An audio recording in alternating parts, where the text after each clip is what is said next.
Meet two of the stars from the daytime drama The Young and the Restless. Then watch beauticians compete for America's cup of hairdressing. Barney Miller throws the book at a librarian who's found an outrageous way to keep people quiet. Then the taxi gang puts on crazy outfits and crashes a celebrity costume party. And on 2020, Tom Hoving offers an insider's look at the business of making movies today. Now stay tuned for The Edge of Night, following FYI with Hal Linden, next on ABC.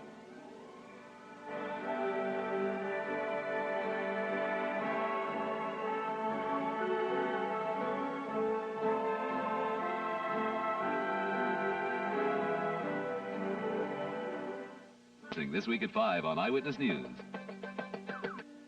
You're kidding. You haven't heard any word yet. I thought you said for sure you'd hear something today. Well, the tests have been taken. The samples are in hematology being analyzed right now. Well, I'm on pins and needles. I can't imagine what you must be feeling.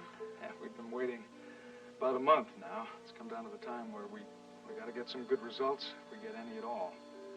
Miles, do you want me to come down to the hospital and wait with you? No, I appreciate the offer, kiddo, but it's not necessary, really. I don't know. Maybe this is the time neither one of us should be alone. Well, I probably shouldn't have even called you in the first place. It wasn't my intention to wind the spring anything. No. I'm glad you did. Listen, what was it you said to me before about Derek Mallory? Oh, I was in his office earlier. I just wanted to warn you that I mentioned what you said about Nancy, and he was very interested. I wouldn't be surprised if he called you. Well, obviously he is interested. He has called, and he's on his way over here now. Well, he's trying to do everything he can, I guess. Yeah, well, I've warned him he might be wasting his time. Well, there are times that we just grasp at straws, aren't there? Yeah, I guess we both know what that's all about. When do you think you'll get the lab reports back? Oh, I don't know. Should be soon. I'll be sure to call you if there's anything to call about, okay? Thanks. Goodbye, kiddo.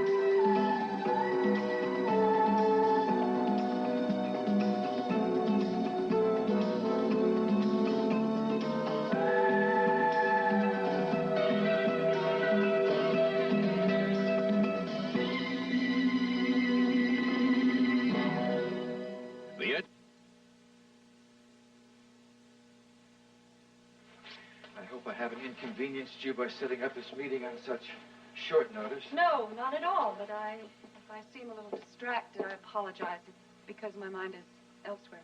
Monticello General? Yes, so I'm sure you'll understand. Well, then I'll try to be as brief as possible.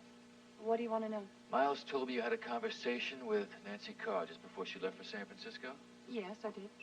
Well, would you tell me about this conversation? Well, I'm not so sure there's much to tell. The topic was quite personal. I don't mean to pry. Whatever you tell me will be kept in the strictest of confidence. It's just that I don't think it was pertinent to the problem at hand. I need to know, April. I'm not going to sugarcoat the truth for you. I'm desperate for leads, and I'm staring at a blank wall. I just don't want to waste your time, Chief.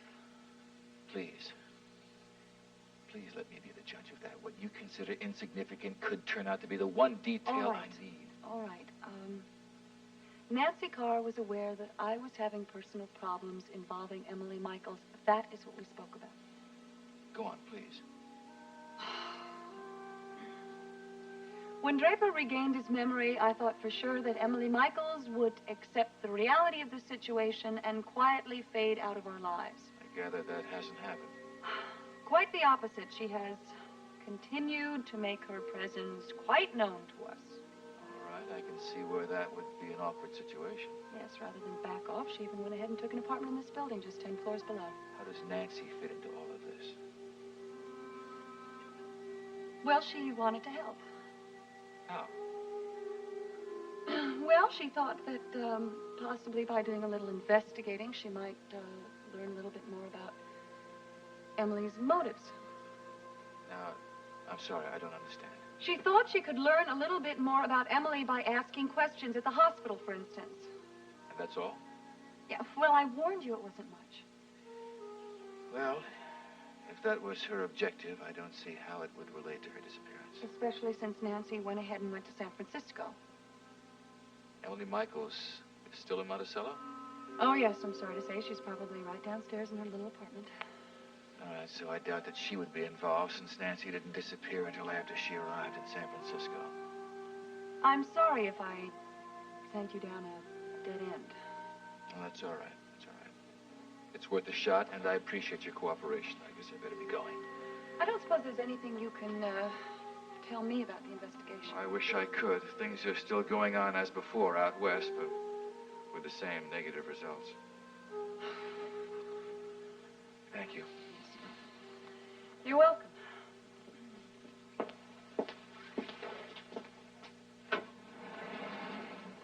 Goodbye. Bye.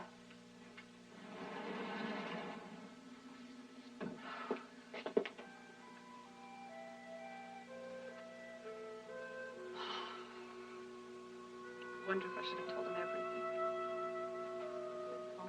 Well, somebody fathered Emily's child, and if it wasn't Trey, it had to. It had to have happened while she was in the hospital. It seems so unlikely to me, to say the least.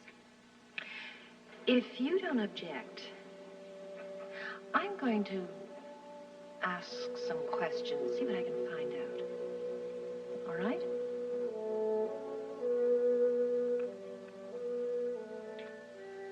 I wonder if she ever went to the hospital.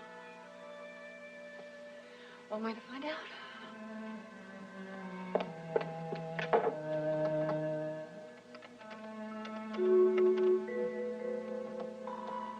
Oh, yes. I wonder if you can put me through to the Hathaway Pavilion, please. I'd like to speak with a Dr. Barnes.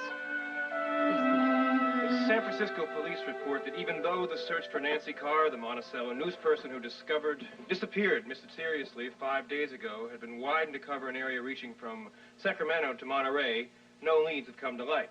And this one's from Chicago. One detective assigned to the case has been quoted as saying that after this amount of time, the odds of finding Mrs. Carr alive are pretty long. Remind me to stick to the funnies. With each edition, it gets worse. Wonder how Mike is bearing up. Do you have to ask? This strain has got to be incredible. I'm gonna call him. Hey, wait, don't be so quick to get that dial tone. Why? I know you want to provide moral support, but it's not even 8 a.m. in San Francisco. Look at those stories, Cliff. Do you honestly think we're going to be waking him?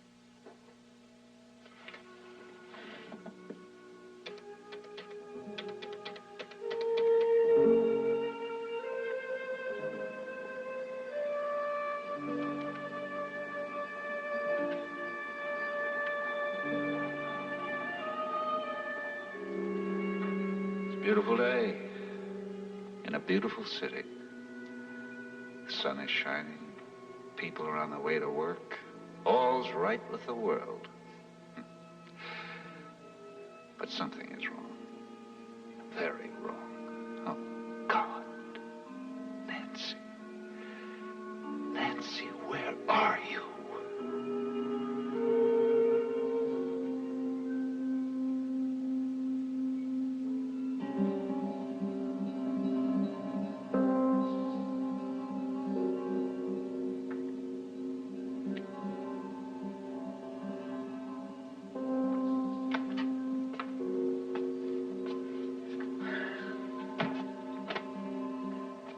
You hardly touched your food, Mrs. Carr.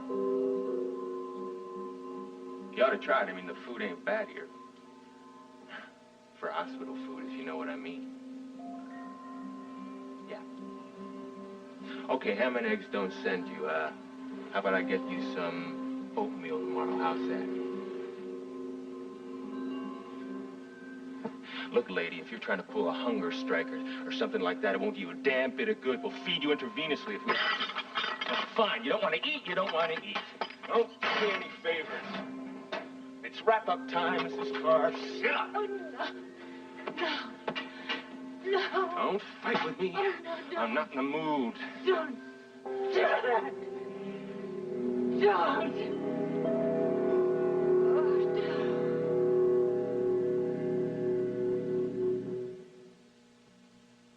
You really think you're doing the right thing by staying out in San Francisco? Well, the time has passed since I'm able to be of any help to the police, but... I just feel since Nancy's here, I should be too. Maybe you ought to think about coming home. Maybe. Like, at least your friends are here. Yeah. I guess that's a decision you have to make on your own. Look, you better get going now. Maybe someone's trying to get in touch with you. Okay, thanks for calling, Draper. I really appreciate hearing from you. Give my best to April and to Cliff.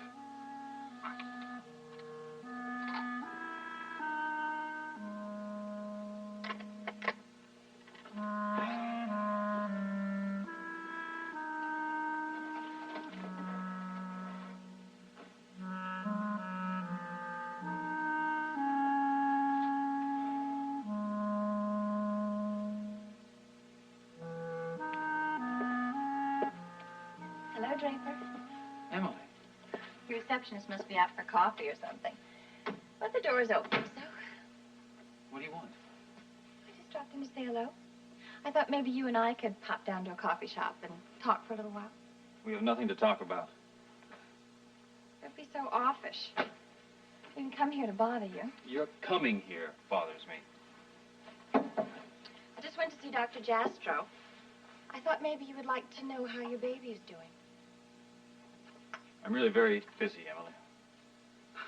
I can see you have lots of very important matters to see to, but maybe you could spare 5 minutes?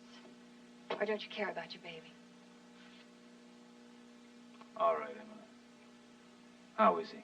There, you see, you do care about me, old softy. You called the baby he. You really do want a son, don't you? Well, that's just fine Just with give me the medical report and make it short. Draper Jr. is doing just fine. Glad to hear it. And so am I. I'm doing fine myself. Dr. Jastrow said that I should be able to carry completely to term without any problems. You wouldn't have any problems if you left me alone. You know, when Dr. Jastrow was examining me, he used a stethoscope, and he heard the baby's tiny little heartbeats. Oh, Draper, he let me listen, too. It was the most exciting moment of my entire life. I'll bet. Listen, I want you to come to my next checkup so you can hear the heartbeats, too. No, Emily, I don't think you better count on that. Okay. These are experiences that young couples like us should share. Emily, you excuse me, I'm really very busy. You can see your own way out.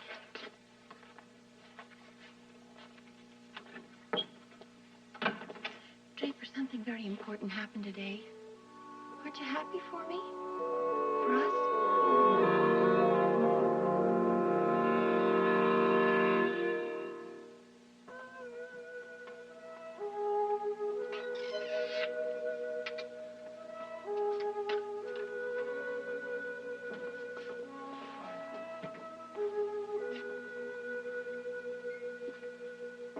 Hello, Sleeping Beauty.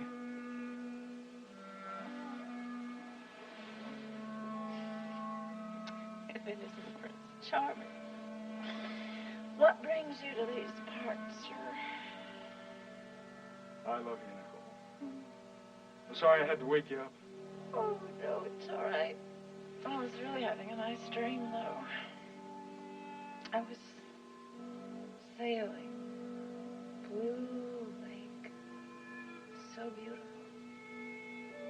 You were there. So was Adam. Well, there's no reason that the three of us couldn't go up to Palmer Lake this summer. Make that dream come true, if you like. Have you heard something? The test we did this morning, Nicole. The transplant is working. You're going into remission. Thank God. The marrow's starting to seed itself. Your body has accepted Jody's contribution. We won the bet. Won't be long before your own supply of marrow has replenished itself completely. I knew I was feeling better. Yeah, well, this kind of thing doesn't take long. It's very rapid. You should be feeling stronger every day. And I'm going to live. Happily ever after. For a long, long time. Oh, you're such a miracle. it's been... You know, I was so afraid that I'd never see Adam again. When that... See Adam? You're going to see him graduate from college. You're going to see him get married after. You're going to be a beautiful grandmother. Please don't make me old before my time. Sorry. And I'm not going to have to leave you. You know? I think that's what made me most afraid. How could they break us apart? It's such a perfect couple. I know. My sentiments, too. We are going to have to be prepared for a slightly longer separation. But why? You can come in here every day now, and I'm going to be going home soon. Well, it's just that you won't be going home, not directly. Well, why? You told me that I'm getting well. Well, you are, but this is, you know, it's a serious illness, sweetheart. It takes a little time to recover. Oh, well, I'll take my vitamins every day, I promise. You can't just bounce out of bed, you know, and go back to business as usual. You got to give yourself time to recuperate. I suppose that's reasonable. And considering the kind of winter that we're having out here in Monticello, Dr. Stewart has suggested that once your counts are up high enough that you go off to someplace that's nice and warm to convalesce. Sunny island in the Caribbean. Sounds terrific as long as you're on the beach right next to me. Oh, you know I'd love nothing better, but that's not possible. Oh, but why? You need the rest as much as I do. Oh, don't you start bugging me about that. Oh, Dr. Stewart knows of this fine post-operative clinic in Key West. Suit your needs to a T, maybe even a golf tee when you've got enough energy. I don't want to be away from you anymore. Look, I will come down as many long weekends as I can. You will be back before you know it. I want us to be together. And when I'm home, we'll never be apart anymore, right? I'd have to use a crowbar to get us apart. All right, well, I guess I'll obey doctor's orders. You guys haven't done too bad for me so far. I'm so happy. I've been given a new life. So have I. I appreciate your seeing me on such short notice, Doctor. Well, you said it was important, Mrs. Scott. If I can be of any help to you, I'm more than happy to do it. Thank you. Yes, the reason I came here was because I wanted to know if in the beginning of the week or the end of last week, perhaps you might have met with a woman named Nancy Carr. Yes. As a matter of fact, we did have a consultation of sorts here just last week. Was Emily Michaels the topic of conversation? That's correct. However, Mrs. Carr gave me no indication that you were aware of her inquiry. Oh, yes. Well, I wonder if you could tell me what you talked about. Well, her questions seemed to center around Emily Michaels' lifestyle during the time that she was a patient here at the Hathaway. Well, did you get specific? Well, Mrs. Carr seemed to be interested in knowing with whom Emily might have been in contact during the time she was here. Is it a long list? No, not at all. As a matter of fact, apart from the hospital staff, I believe you and your husband and the late Molly Sherwood were Emily's only visitors. And you told this to Mrs. Carr? Mm-hmm. That's right. However, she seemed particularly curious as to whether Emily had formed any particular male friendships. Well, had she? Mrs. Scott, Emily Michaels displayed all the typical symptoms of her condition, which is as much as to say she did not have much interaction with other people. However, there was one person whom I might reluctantly qualify as a friend. Well, who was that? Well, it was the person who was responsible for her unauthorized departure from the hospital.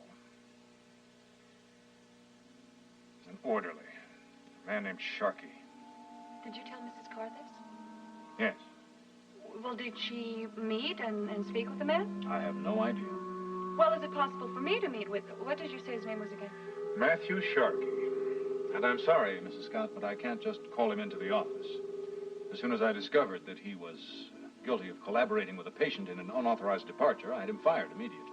Oh, I see. And believe me, he didn't do Emily any favors. Mrs. Michaels was not and is not ready to cope with the outside world. Well, it just so happens, Doctor, that I agree with you wholeheartedly. Do you have any idea how I might contact this Mr. Sharkey?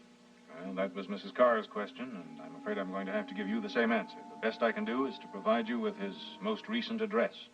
Would you like to have it? Oh, yes. Yes, thank you.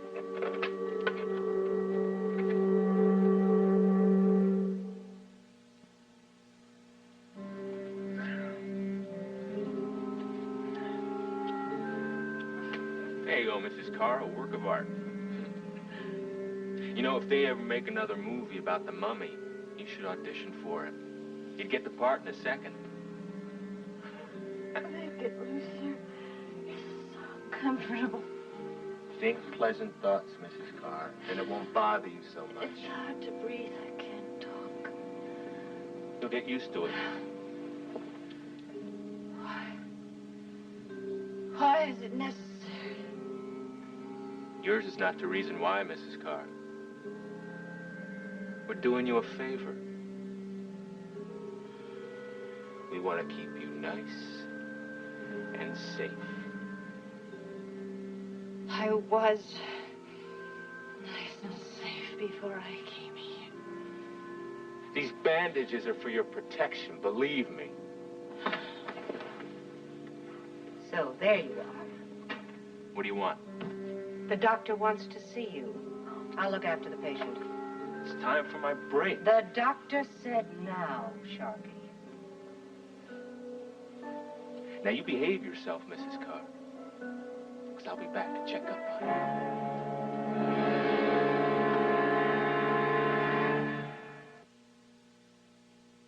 This is David Hartman. Henry Winkler tells us about his new career behind the cameras, and Peter O'Toole joins us tomorrow on Good Morning America. There's a special lineup tomorrow night on ABC. First, on 8 is Enough, the Bradfords are stunned by David and Janet's split up. And then on Vegas, Dan Tana cracks open a sex extortion racket, followed by a special edition of Three's Company.